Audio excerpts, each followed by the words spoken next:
over the line. If the house is on fire, you gotta tell me. The house is on. Today we're reviewing The Diplomat on Netflix. Now this show premiered in April of 2023, has 8 episodes to it.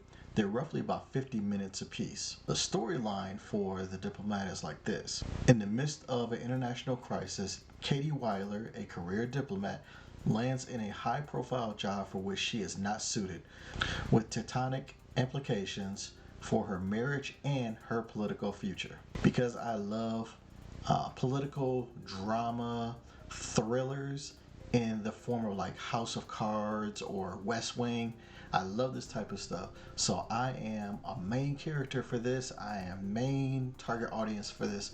I'm into it. That's what I really want to go and give that kind of energy.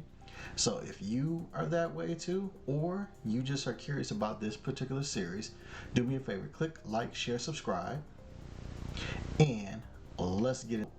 For The Diplomat, the acting is done well.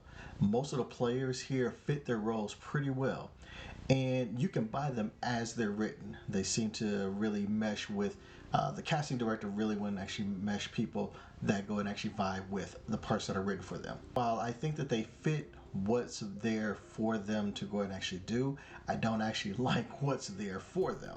Okay, hopefully that makes sense. For example, Kerry Russell is written as a hard-nosed, politically center character, and she wants to downplay the femininity of her character. And Rufus Sewell plays her husband, a go-get-him kind of guy who actually has held the position his wife currently holds, and he's a schmoozer, she's not. Their marriage is on the fritz, but they have to maintain the lie for their career reasons. The way that the dialogue comes off and the way that the stories progress is just, I don't think that the characters are well written. I don't think that they're well rounded. I just think that they're so one-dimensional that it just somehow it just doesn't speak to me. I would like to see more dynamic characters. At least for the first 2 episodes, they don't seem like well-written characters. It's hard to go ahead and actually see how these two remain married for like years and years. Perhaps they're strong, maybe they're attracted to each other because they're very strong-minded, very strong-willed. That could be a possibility. But eventually you will figure that will wear off as ideologies change and things like that. And it's just really, their personalities are so vastly different, their ideologies are different. I just don't like the way that they're written, as far as maybe because I don't like the way they match up as far as their marriage goes.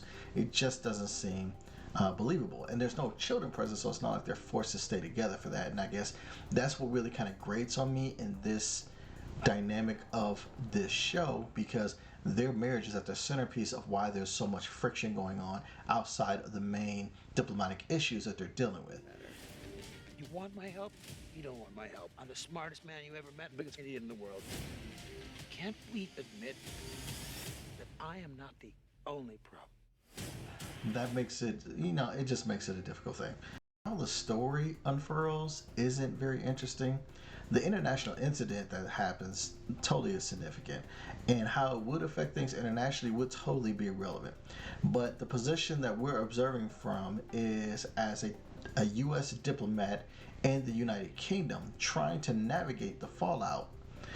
And since the main characters that we're following are U.S. characters in a foreign country ally, the UK, having to navigate their relationship with another foreign country, Iran, which we don't have very much political currency, we're a couple positions removed from actually making an impact. Like, we're not the president, we're not the vice president, we're ambassadors here. We're a country removed because we're the third country in this, of kind of playing mediator to the 2 countries that this is actually about, UK and Iran or what have you. The stakes are high, but I don't feel it in this movie. I can't really explain it other than just to say that you just don't quite feel attached to the main characters, and then the incident that's happening, at least in the first 2 episodes, that's supposed to make you care about it. And it's just really weird how little you kind of care about it. Casual viewers are going to be looking for like serious layers into political dealings and strategy like West Wing or House of Cards. Or it could be a more lighthearted network type of feel that is character driven like Madam Secretary. Instead, the characters and the story given are kind of mundane. I mean, they're run of the mill type of thing. Nothing is feel that you want to from a political thriller drama where you just feel like, oh my goodness, I don't know what's going to happen next. They don't grab you. The story doesn't grab you. The characters themselves and their situation doesn't really make a whole lot of sense. And so overall, it just kind of leaves you a little bit flat.